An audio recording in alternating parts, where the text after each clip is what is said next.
Bonjour, j'ai l'honneur d'être parmi vous aujourd'hui pour présenter un exposé intitulé Application des méthodes FTR et chéniométrie dans l'analyse de l'authenticité de l'huile de cumin noir.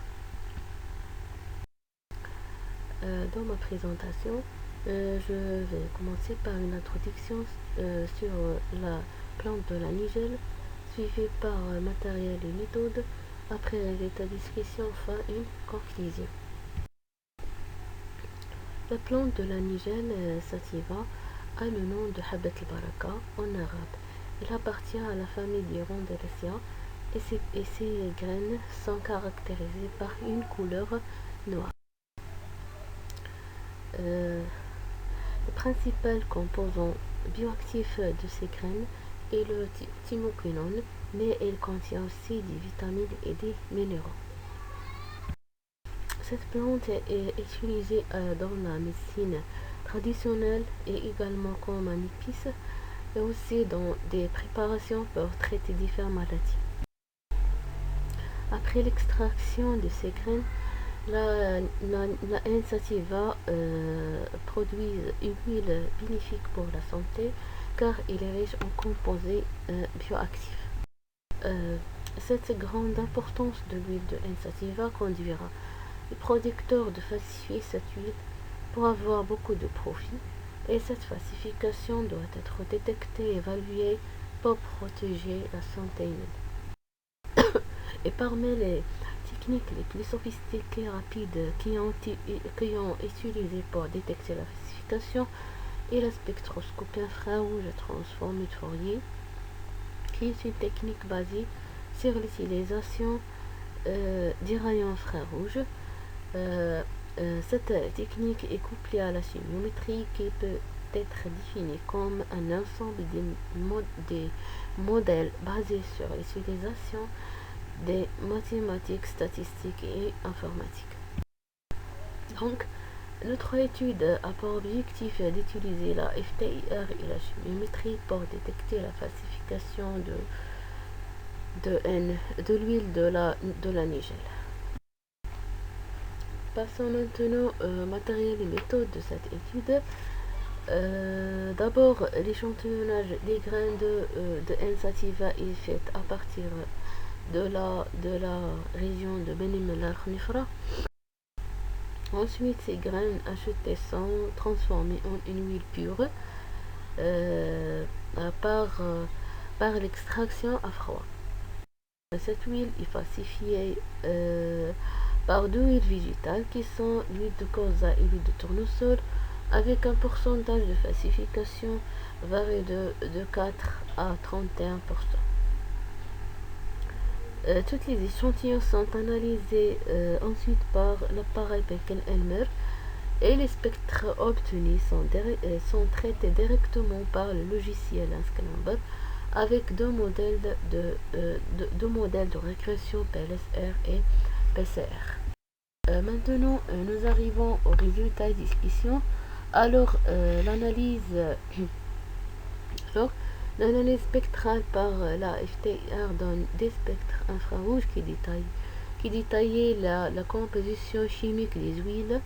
Donc après l'analyse par Beckel-Elmer, nous avons obtenu les spectres affichés dans cette figure et qui ont montré que le spectre de l'huile de la nigelle qui est en bleu est similaire avec le spectre de falsifiant qui est en rouge.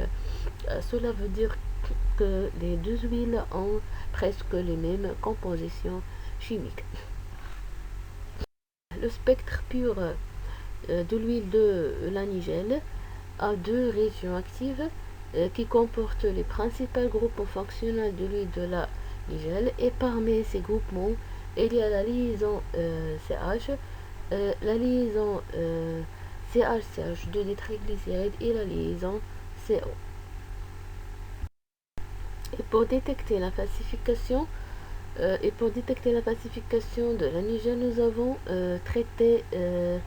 nous avons utilisé l'analyse chimiométrique par PLSR et PCR qui ont la capacité de relier l'absorbance FTIR avec les concentrations massiques. Et après ce traitement, Par l'Unscrambler, nous avons obtenu ce tableau qui montre les paramètres de mérite des deux modèles utilisés. Après la comparaison de ces valeurs, nous observons que le RMCE et le RMCEP de PLSR sont les plus faibles que PCR, et aussi le R au carré de PLSR est le plus élevé que PCR. Donc le modèle PLSR représente la meilleure modélisation pour détecter la falsification de cette huile. Et afin d'améliorer ces paramètres et obtenir un modèle représentatif, nous avons pratiqué différents pré-traitements sur les résultats bruts. Parmi ces pré-traitements, il y a la normalisation, la correction de la ligne de base et la CNV. Euh, et ce deuxième tableau affiche les résultats trouvés.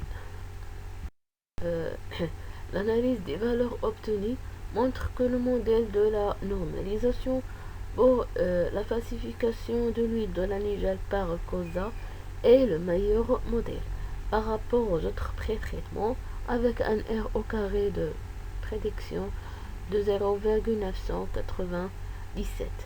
Et pour la falsification de l'huile de la nigelle par le tournesol, le modèle de SLV est le bon modèle de choisi.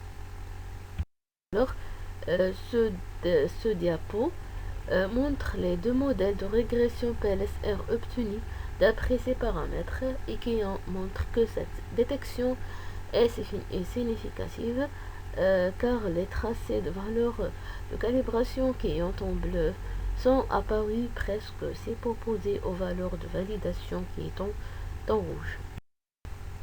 Et afin de valider le modèle obtenu, une méthode de prédiction de modèle de régression a été utilisée et les résultats obtenus sont illustrés dans ce dernier diapo.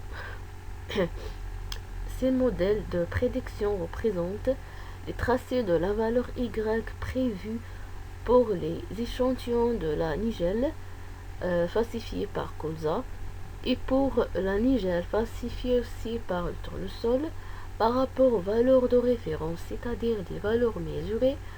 Et alors, ces résultats montrent que les modèles de prédiction obtenus pour les deux falsifiants sont de bonne qualité et peuvent être utilisés pour la falsification de la nigelle.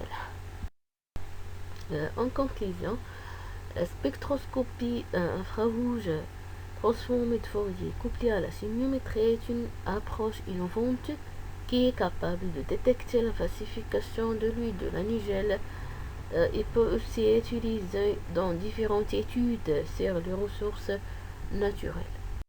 Et merci pour votre attention.